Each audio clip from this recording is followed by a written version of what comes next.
Clip number 116 قرآن پاک کی سورہ آل عمران کی آیت نمبر 50 سے لے کر 53 تک کی تلاوت، ترجمہ، تفسیر قرآن صراط الجنان سنیں گے۔ بسم اللہ الرحمن الرحیم۔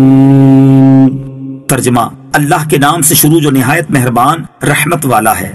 وَمُصَدِّقًا لِمَا بَيْنَ يَدَيَّ مِنَ التَّوْرَاةِ وَلِأُحِلَّ لَكُمْ بَعْضَ الَّذِي حُرِّمَ عَلَيْكُمْ وَجِئْتُكُمْ بِآيَةٍ مِّن رَّبِّكُمْ فَاتَّقُوا اللَّهَ وَأَطِيعُونِ۔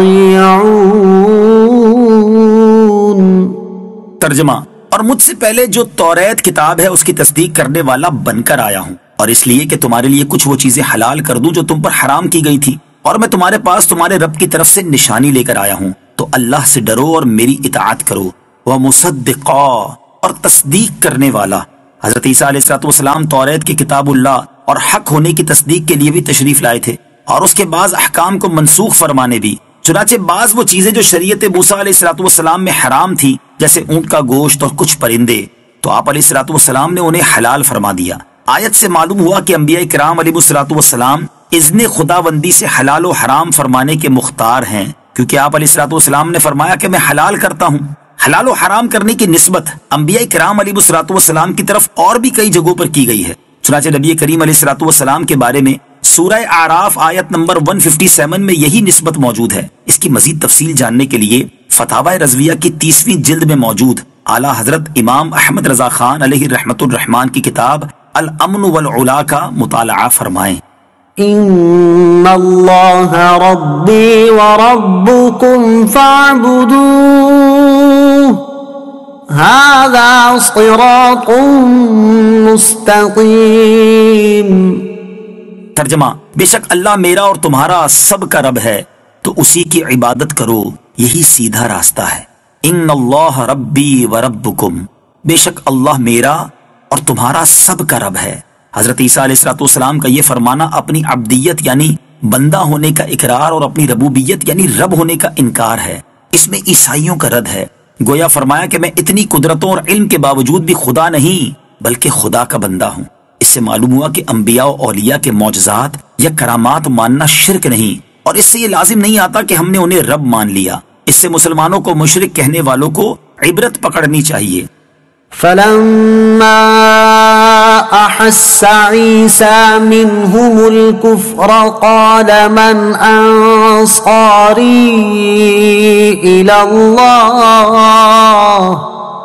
قال الحواریون نحن انصار اللہ آمنا باللہ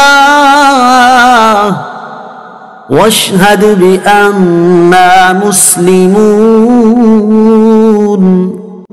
ربنا آمنا بما انزلت واتبعنا الرسول فاکتبنا مع الشاہدین۔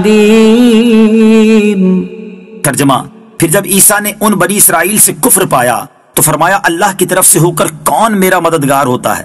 مخلص ساتھیوں نے کہا ہم اللہ کے دین کے مددگار ہیں، ہم اللہ پر ایمان لائے ہیں اور آپ اس پر گواہ ہو جائیں کہ ہم یقیناً مسلمان ہیں۔ اے ہمارے رب، ہم اس کتاب پر ایمان لائے جو تو نے نازل فرمائی، اور ہم نے رسول کی اتباع کی، پس ہمیں گواہی دینے والوں میں سے لکھ دے۔